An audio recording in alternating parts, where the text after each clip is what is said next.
Halo semuanya, dalam video kali ini kita bakal membahas sebuah sistem komunikasi yang terdiri dari 3 proses. Dimana kalau misalkan lo ngelakuin 3 proses ini, setiap kali lo berbicara, lo bakal terdengar 100 kali lipat jauh lebih jelas. Dan sistem ini itu diterapkan oleh banyak banget orang, bahkan udah 800 orang lebih yang nerapin sistem ini.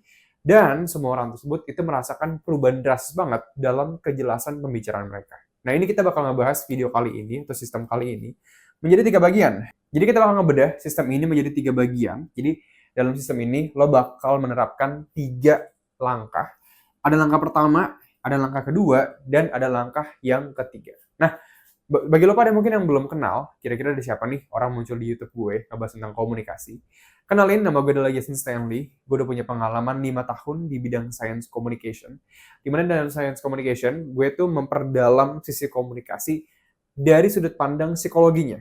Jadi kita ngelihat kira-kira ketika manusia berkomunikasi, apa sih yang terjadi dalam pikiran mereka, otak mereka, dan kita melihat aspek sains di balik komunikasi.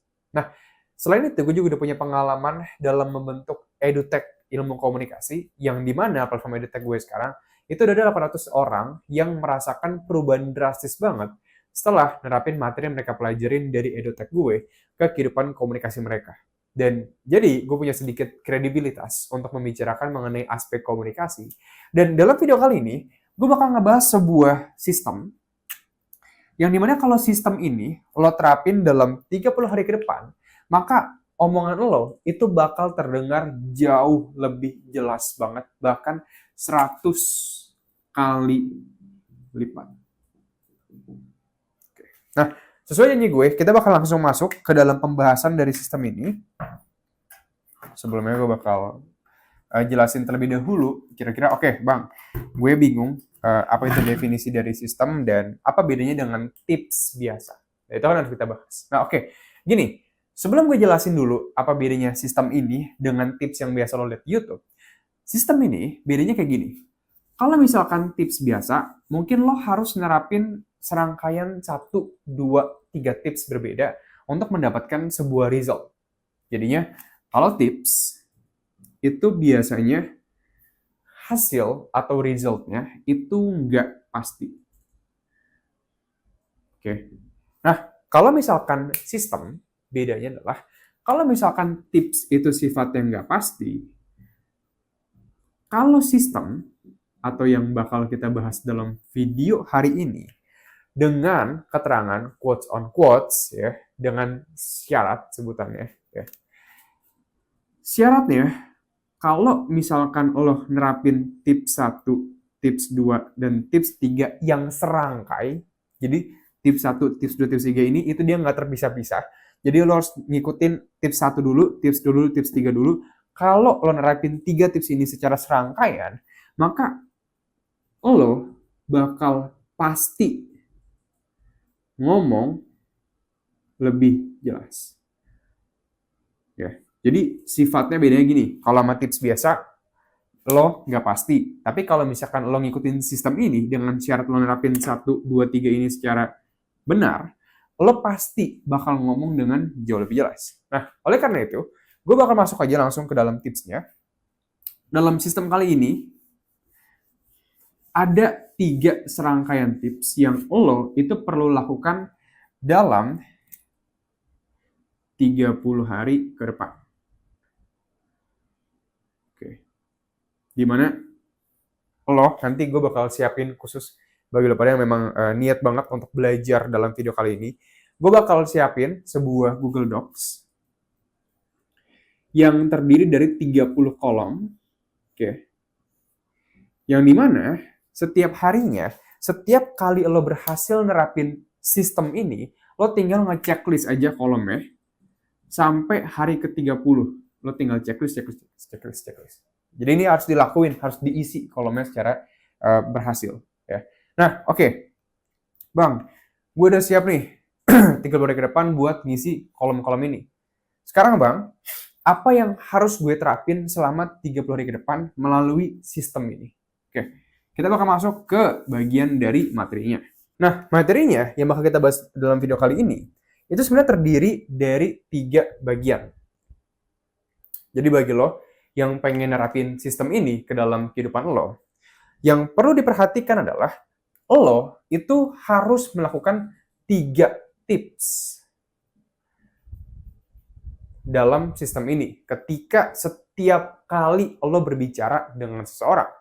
Sebagai contoh, kalau misalkan lo lagi di sekolah nih, ya, atau mungkin di kampus gitu kan, lo ketemu sama temen deket atau mungkin orang nggak dikenal, lo itu harus menerapkan sistem ini, yang dimana sistem ini itu terdiri dari 3 langkah. Oke. Nah, Bang, oke, sekarang jelasin ke gue langkah-langkahnya. Yang pertama, gue bakal mulai dari yang paling fundamental banget. Dan tips pertamanya, yaitu adalah yang gue sebut sebagai strukturisasi pikiran. Oke, Bang. Apa yang lo maksud dengan strukturisasi pikiran dan gimana caranya nerapin strukturisasi pikiran ini ke dalam kehidupan gue? Oke, kita bakal bahas dulu dengan aspek what-nya, apa itu strukturisasi pikiran, dan gimana how gue nerapin strukturisasi pikiran ini. Oke, sekarang gini, gue bakal hapus dulu bagian dari yang rumit simpel ini dulu ya. Untuk ngejelasin bagian yang pertama. Oke, apa yang gue maksud dengan strukturisasi pikiran? Nah, dalam part ini, gue bakal ngejelasin konsepnya dulu, apa itu strukturisasi pikiran, dan gimana caranya lo bisa nge-strukturisasi pikiran lo ketika lo berbicara sama seseorang. Sebelumnya, untuk kita memahami strukturisasi pikiran, maka kita perlu memahami terlebih dahulu cara kerja otak ketika lo itu berkomunikasi. Dan ini yang sering banget gue ulang-ulangin juga dalam kursus gue 3 Hour Communication. Karena ini fundamentalnya banget dari bidang komunikasi. Oke. Di sini, gue bakal gambar sebuah otak. Ya. Tolong banget jangan dihujat, karena emang gue nggak pinter gambar. Tapi ini adalah otak. Nah, yang terjadi adalah ketika lo dan seseorang itu berbicara,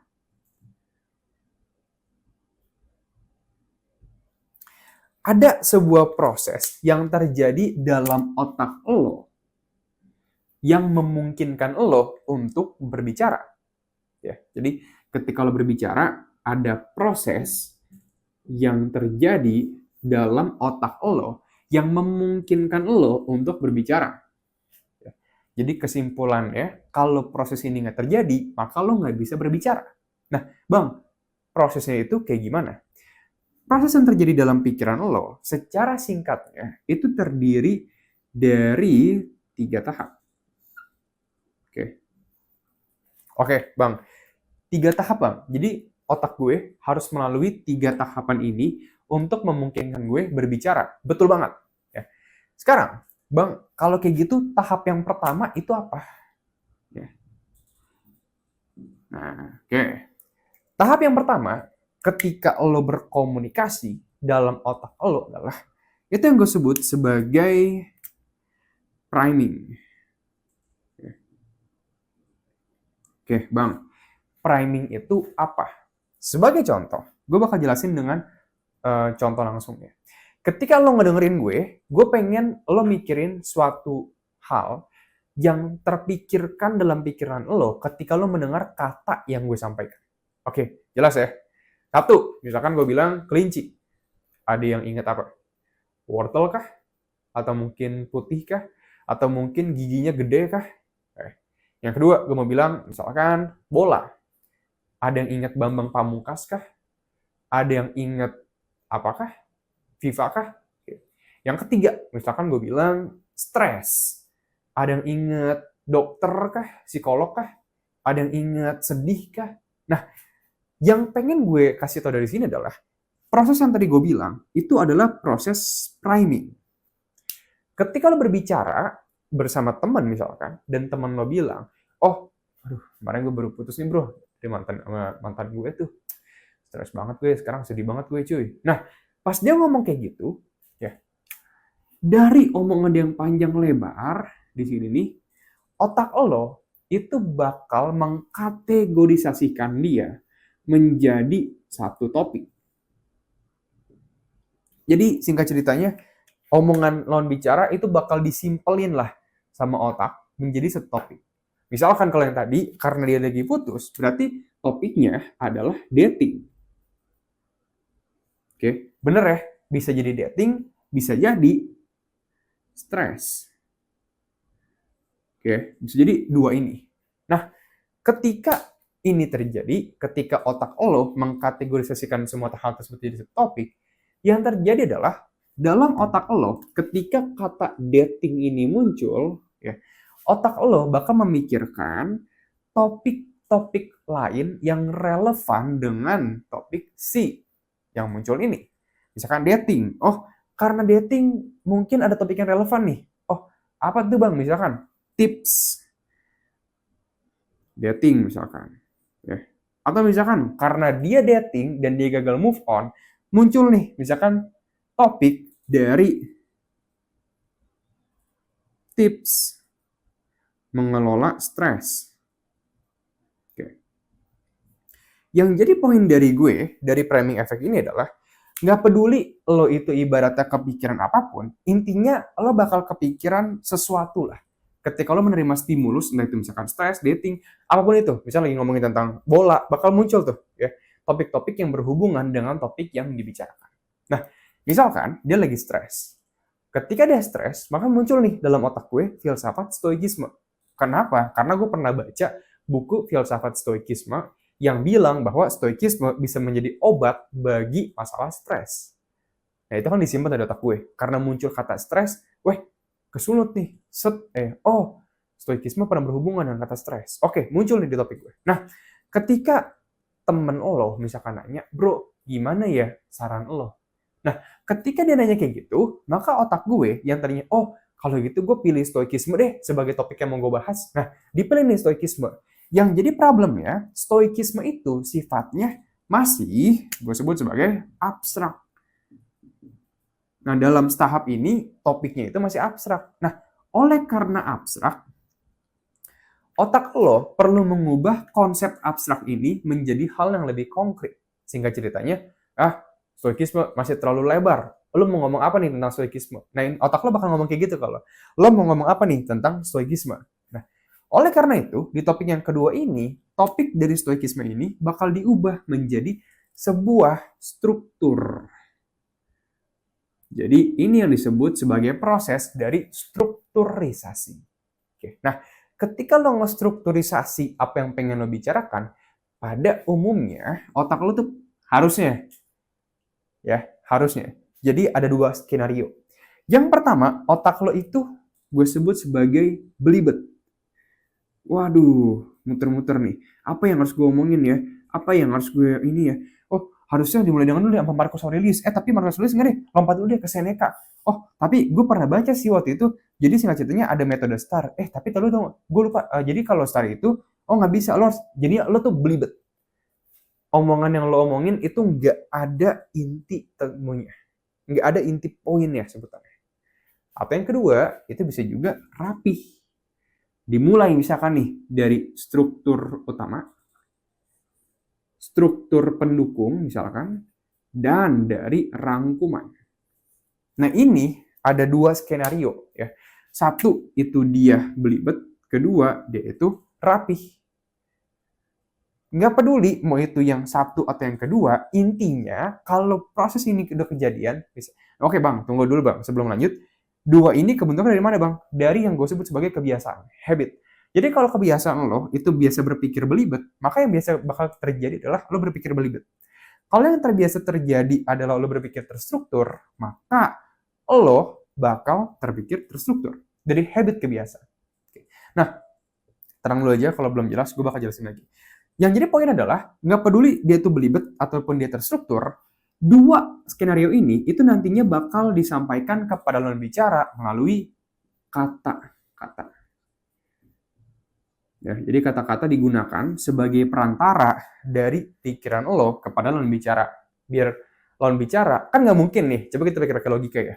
Mungkin nggak sih lawan bicara tahu isi pikiran lo? Nggak mungkin.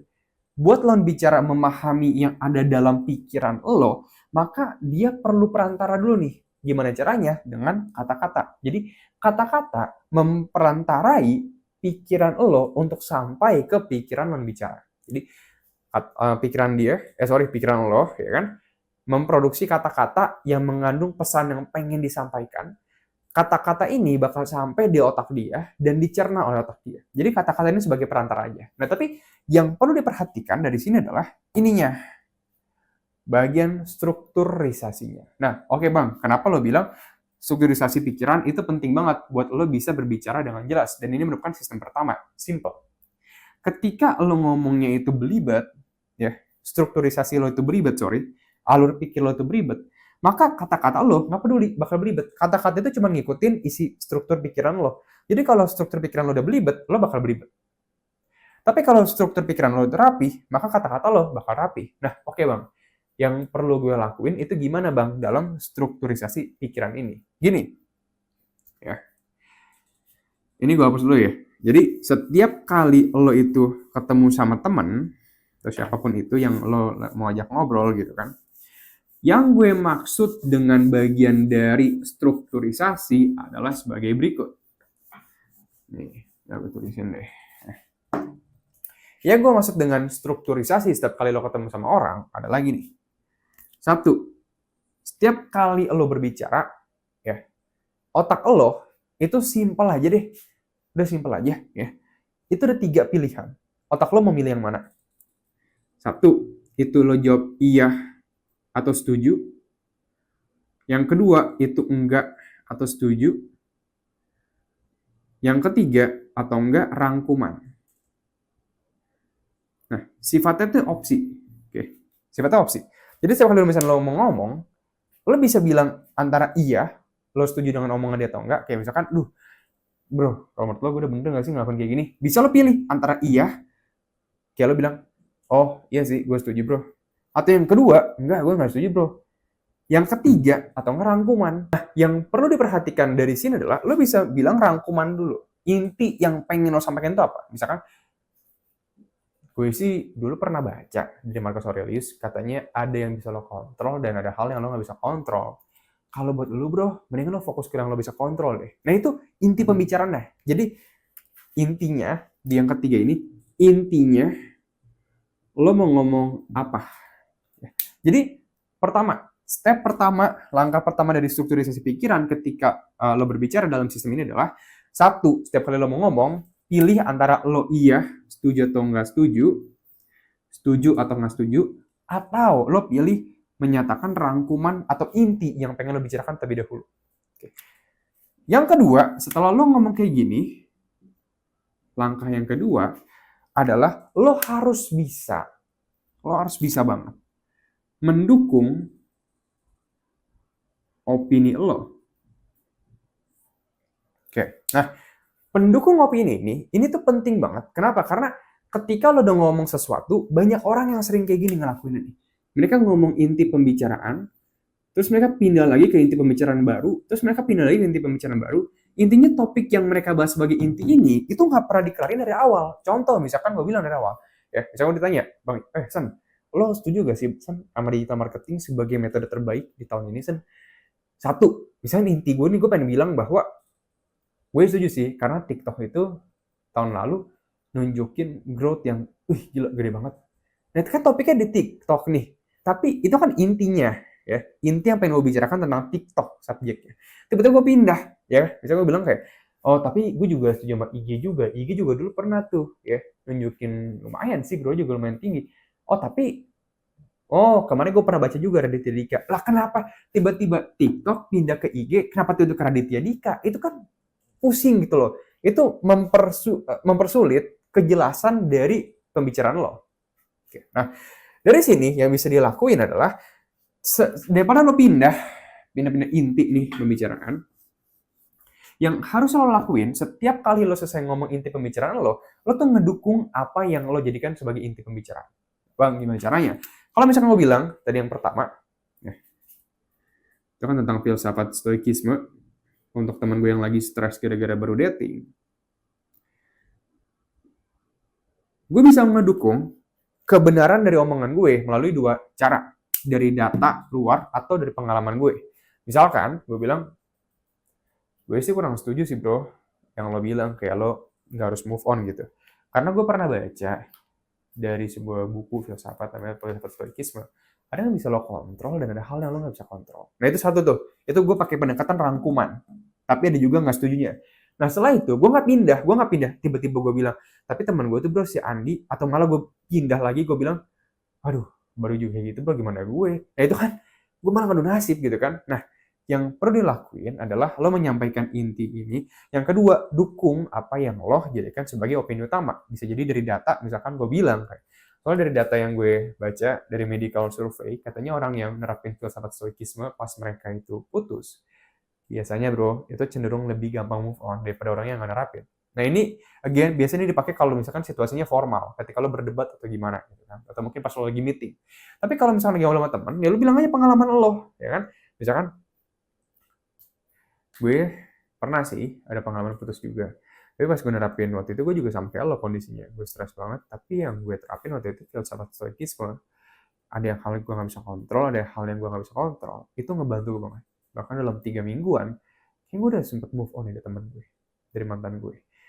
Kayak lo bisa nerapin hal itu juga deh. Nah itu berarti gue menggunakan pengalaman gue sebagai pendukung opini utama gue. Jadi alur pembicaraan lo itu seharusnya kayak gini nih. Ya. Satu, lo mulai dengan inti pembicaraan. Yang kedua, itu mulai dengan pendukung. Yang ketiga, baru deh lo nanya kalau bicara. Kalau menurut opini lo kayak gimana bro? Nah ini alurnya. Ya, yang bakal bikin omongan lo jadi lebih jelas. Dimulai dengan inti yang terdiri dari iya setuju atau enggak setuju atau rangkuman.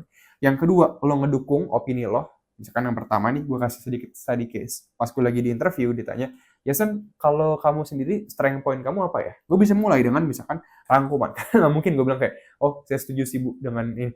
Oh saya nggak setuju sih bu. Nggak mungkin, gue pasti dengan rangkuman. Saya pribadi sih orangnya pay attention to detail sih bu. Nah itu satu tuh inti gue. Gue harus bisa ngedukung kenapa yang gue bicarakan itu benar. Sebagai contoh misalnya gue bisa bilang, dulu saya pernah bu ada project yang dimana itu mementingkan banget karena waktu itu projectnya itu sifatnya dia memang digital marketing ads. Dan waktu itu saya ngelihat bahwa salah satu dari ads-nya itu ada yang salah call to action-nya. Akhirnya saya benerin dan alhasil itu perfect banget hasilnya, bahkan ningkatin omset penjualan sampai dengan 300% waktu itu. Nah itu gue ngedukung inti utama gue yang menunjukkan bahwa oh saya tuh orangnya pay attention to detail. Nah kenapa itu benar? Jadi opini pendukung itu membenarkan apa yang lo percayai. Nah kalau di situasi yang nggak formal, lo bisa lanjutin dengan bertanya. Misalkan kayak, kalau lo pribadi gimana bro ngerasanya sampai sekarang? Nah itu gue nanya lanjut. Jadi setelah gue menyatakan opini utama, gue nyatain opini pendukung, gue lanjutin ke nanya lawan bicara. Nah tapi kalau di situasi formal, lo bisa lanjutin dengan memberikan rangkuman aja daripada lo bicara. Oke ini satu ya. Kita udah cukup clear dari sistem ini. Di yang bagian pertama, ya, yaitu adalah menstrukturisasi pikiran lo. Nah, yang kedua, yang bakal bikin omongan lo jelas, lebih jelas lagi dalam sistem ini, yang harus dilakuin setelah lo mulai ngomong secara terstruktur, itu adalah menurunkan kecepatan pembicaraan lo. Oke, gini. Bang, kenapa gue harus menurunkan kecepatan apa yang gue bicarakan? Secara singkatnya, kenapa gue harus ngomong lebih pelan? Dan gimana caranya gue melatih kebiasaan ngomong lebih pelan? Oke, kayak gini ya. Ini adalah otak. Ini anggap ini temen lo. Misalnya ini si Kevin. Oke, ini Kevin. Anggap misalkan lo bilang ke si Kevin, jadi Vin, teori yang pertama yang harus kita pelajarin adalah amigdala. Oke. Anggap pembicaraan itu, ya, anggap pesan itu nih, pesan ini, ya kan pesan yang lo bicarakan, itu kan masuk nih, diterima dulu nih sama otak si Kevin. Nah, yang terjadi proses adalah pesan ini bakal masuk ke otak si Kevin, di sini otaknya, dan ketika sampai di otaknya si Kevin, pesan ini itu bakal dimaknai. Jadi secara singkat, pesan yang lo sampaikan melalui kata-kata bakal masuk, ini tahap 1, pesan. Tahap kedua diterima oleh otak ya. Dan tahap yang ketiga bakal dimaknai oleh pikiran si Kevin. Again, lo bisa cek bagian decoding dan encoding dalam kursus gue di komunikasi buat memperdalam aspek ini. Tapi sengaja kayak gini ya, jadi bakal dimaknai oleh pikiran si Kevin. Nah, jadinya ketika dia ngemaknai isi pesan yang lo sampaikan, setelah otaknya selesai memproses memaknai ini, baru deh nanti bakal muncul makna dari pesan lo. Jadi ini langkah-langkahnya. Ya. Satu, pesan ini bakal masuk ke otak Kevin, dimaknai dan akan muncul maknanya. Nah, yang jadi poinnya dari sini adalah yang hubungan dengan kecepatan berbicara ini. Proses ketika lo berbicara, itu pastinya nggak cuma satu pesan doang. Lo ngomong panjang lebar banget ke si Kevin yang terdiri dari beberapa kalimat misalnya. Kayak gue barusan nih. Itu ngomong gue cepetin tuh. Apa yang gue bicarakan, bla bla bla bla bla bla bla bla bla ini, itu bakal masuk dong ke pikiran lo. Nah, yang menarik adalah otak manusia itu perlu yang namanya waktu. Perlu yang namanya waktu buat memproses apa yang baru aja didengar. Oke. Dia perlu waktu nih. Nah, ketika lo berbicara nonstop, ya, maka waktu yang diperlukan buat memproses apa yang lo bicarakan itu maka lebih meningkat juga. Ya. Sekarang kita bakal sedikit pakai logika aja nih, logika. Ya. Ini pesan, ini waktu. Oke. Yang gue maksudin dari sini adalah kalau secara logika, ya, pesan itu linear dengan waktu. Maksudnya kalau pesannya makin banyak, maka waktu yang diperlukan buat memproduksi atau bakal memaknai pesan ini itu juga bakal lebih banyak. Kalau pesannya makin banyak, maka waktu yang dibutuhin buat memproses atau mencerna pesan tersebut itu juga bakal meningkat. Oke. Kalau misalkan pesannya itu semakin sedikit-sedikit, maka waktu yang dibutuhkan juga bakal lebih sedikit. Oke. Nah, yang jadi kunci utama dari sistem ini yang bakal bikin omongan lo 100 kali lebih jelas adalah lo itu nge-breakdown pesan yang tadinya lo tuh pengen sampaikan dalam sekali ucapan, ya, satu ucapan gini nih, isinya 15 kata, lo ubah menjadi 3 ucapan yang setiap ucapan itu terdiri dari 3 kata, 3 kata, 3 kata. Satu, contoh pertama. Misalkan gue mau ngomong kayak gini, yang awalnya gue pengen bilang bahwa ada berbagai materi yang perlu pelajari, kayak misalnya hukum amigdala. Itu satu. Yang satu ucapan gue, sekali nafas gue isinya 15 kata, atau gue pecah-pecah jadi 3 tarikan nafas. Yang setiap tarikan nafas, itu ada 3 sampai 5 kata. Oke, gue bakal praktikin. Sebagai contoh, itu kayak gini. Jadi ucapan gue itu dibagi menjadi 3 sampai 5 kata per sekali gue nafas. Nah, ketika gue ngelakuin hal ini, ya, yang terjadi adalah otak lo itu bakal punya cukup waktu buat ngeproses pesan yang lo sampaikan daripada kalau lo ngomong secara terus-menerus. Oke bang, gue udah paham sekarang. Berarti otak gue itu dikasih waktu buat memproses apa aja yang baru didengar. Jadi kayak gitu bang. Dengan cara gue per ucapan ngucapin 3 kata.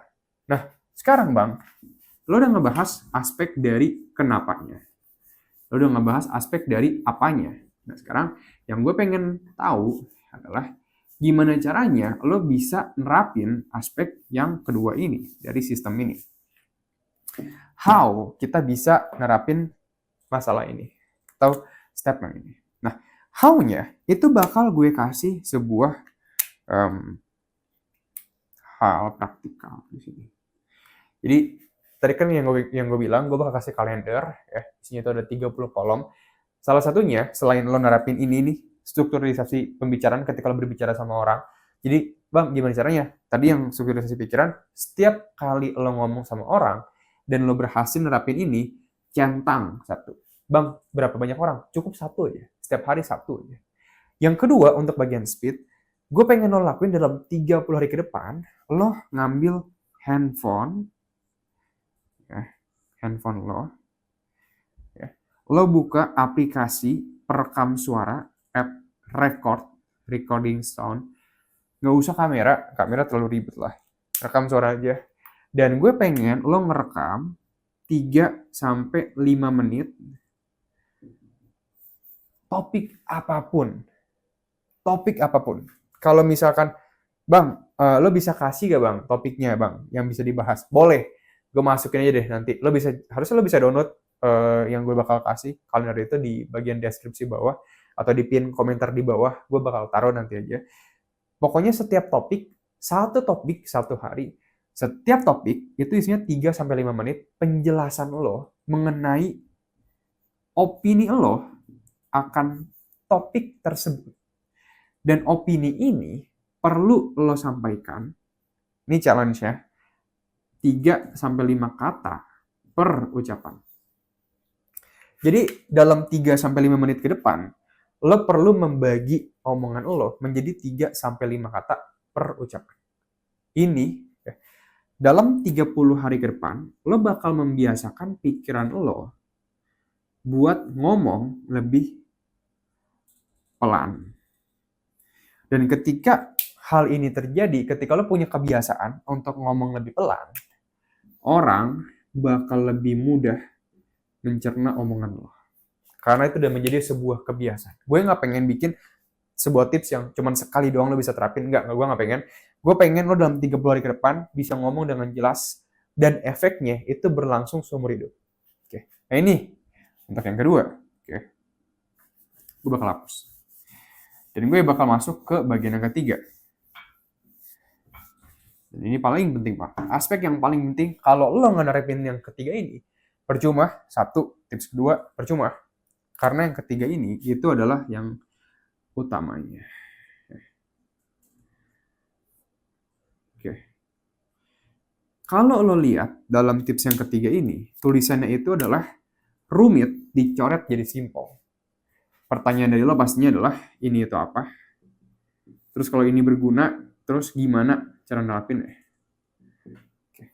Gue sering banget dapat pertanyaan, bahkan pas kemarin gue lagi ngisi sebuah webinar dari Duta Inspirasi Indonesia. Gue dapat pertanyaan, Bang, di komunikasi itu udah banyak banget yang ngebahas topik tentang komunikasi. Oke. Terus Bang, apa yang membedakan kita dari kompetitor kita yang ngebahas komunikasi?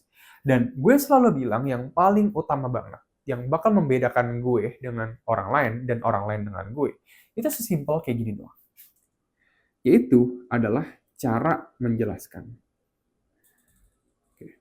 Ingat, gue nggak mau terlalu self-claim.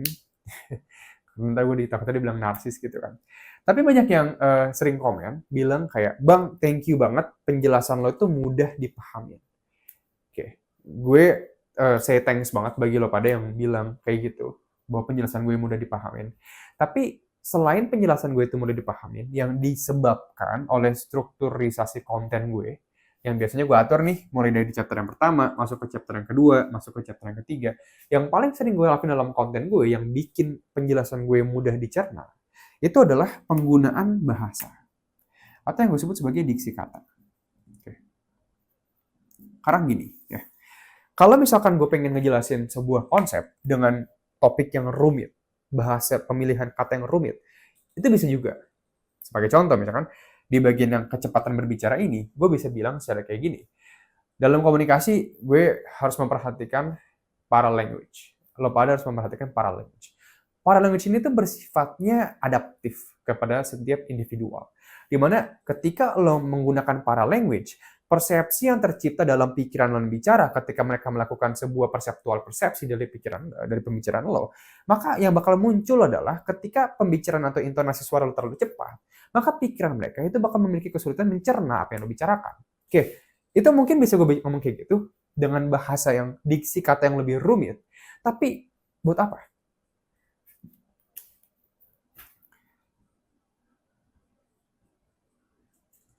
Ketika lo berbicara, yang menjadi kunci utama dari lo berbicara adalah arti. Yang pengen lo sampaikan kepada lawan bicara itu bisa tersampaikan dengan efektif atau enggak. Oke. Yang jadi poin utama dari poin ketiga ini, yang juga mendukung kesuksesan gue dalam personal branding yang paling utama banget adalah, please, gunakan kata yang mudah dipahami. Udah itu doang. Bayangin lo ngejelasin ke anak-anak yang baru aja berusia 5 tahun. Ketika anak-anak bisa paham apa yang lo bicarakan, maka orang dewasa udah pasti bakal paham apa yang lo bicarakan. Oke.